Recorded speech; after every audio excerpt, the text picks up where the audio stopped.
Well, with just 8 weeks left in his presidency, President Obama may tweak major parts of the Iran nuke deal. This, according to the Wall Street Journal. The paper reports it could include lifting sanctions and providing licenses to more U.S. companies to enter the Iranian markets. And, well, it has a lot of people wondering, is this crony capitalism and a lot more at work? Joining me now, Tim Phillips, Nile Gardiner, and Ben Collins. Ben, let me ask you about this. The notion that, I mean, listen, we already know that Donald Trump ran on the idea of tearing this whole thing up. Now it seems like Barack Obama is going to try to fortify it to some degree. Yeah, well, he certainly is. And look, I mean, the reality is that everything, you know, Obama did this without the approval of Congress. He did this unilaterally. So President Trump can do the same. I think what complicates this, however, is, you know, the P5+1. So you've got, you know, the Russia and certainly Europe and the Chinese, you know, they dove right back into the Iranian markets kind of with abandon. And so, you know, anything that Trump is going to have to do is going to have to get a lot of their buy-in in terms of sanctions.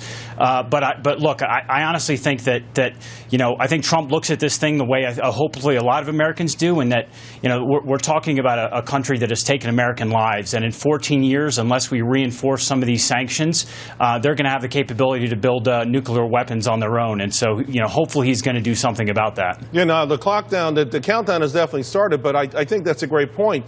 Airbus is making a ton of money. You know, I'm sure Boeing wants in on the action and others. So where does this put us? And by the way, President Obama's last-minute actions here, what is that all about? No? Well, in my view, you know, this Iran nuclear deal is a complete disaster, frankly, for the United States. And for the world, because it will result in a nuclear-armed Iran. And it is very sad to see in his final days in office, President Obama trying to shore up this agreement, and, as you say, entering into sort of crony capitalist deals here.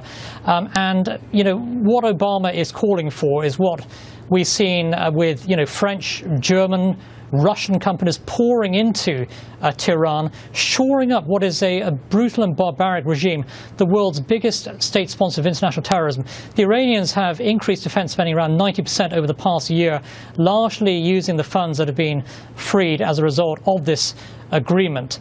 And Western countries, frankly, are subsidizing Iran's military programs, their missile programs.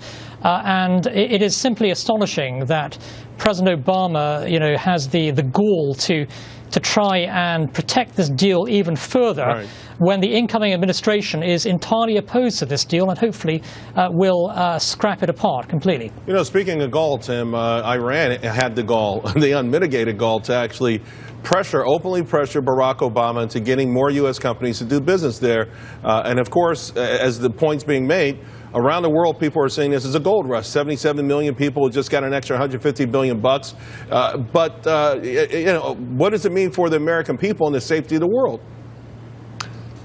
Charles, President Obama has a disastrous record when it comes to cronyism, using government to pick winners and losers. And we're concerned on a deal just like this. We look at the Export-Import Bank, which sadly a lot of Republicans support. It rewards those with deep pockets, lots of good lobbyists, connections.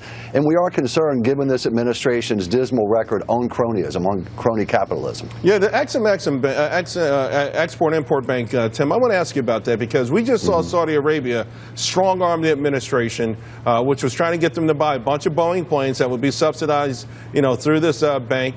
And then they also were able to get a whole bunch of F-15 fighter jets. I mean, it's amazing the lengths that we're going to provide revenue for the largest companies in the world that really don't need this help.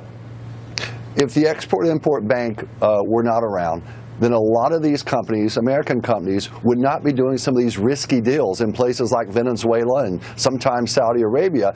They have access to capital. They do. They're some of the biggest, richest corporations in the world, and good for them. We want good, strong American companies, but we don't need their deals backed up at the expense of American taxpayers, who are going to be on the hook if some of these deals go bad, which a lot of them, Charles, do go bad. Yeah. And so that's the problem we have with the Export-Import Bank. And also, in the end, it rewards companies with the best lobbyists, the most deep-pocketed financial resources that frankly buy access. That's not what we need. We need a good level playing field. Draining the swamp, that's the most murky part. Real quick, Ben, before we go, what's a worst-case scenario if the rest of the world involved in this deal say, hey, we like it, we don't want to back away? What can we do?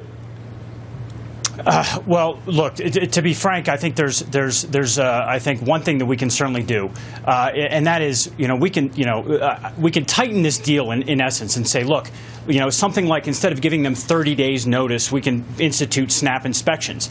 But look, if European companies want to play in the Iranian market, so be it. I think what Donald Trump, and at least maybe we can get Congress to back, is that says, look, further down the line, we might not be able to unilaterally stop Europe and stop China and Asia from going into this market, but we're going to target your companies here in the United States.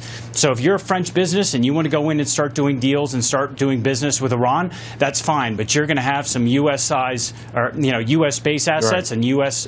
Companies, and we can target those, which is essentially going to be the same thing as if we were targeting them there because of our market size. So right, he can certainly play hardball, but I think there's some things that they can do to tighten this thing up to make this deal, or certainly to make the world a safer place. Right. Thank you all, guys. I really appreciate it very much. Coming up.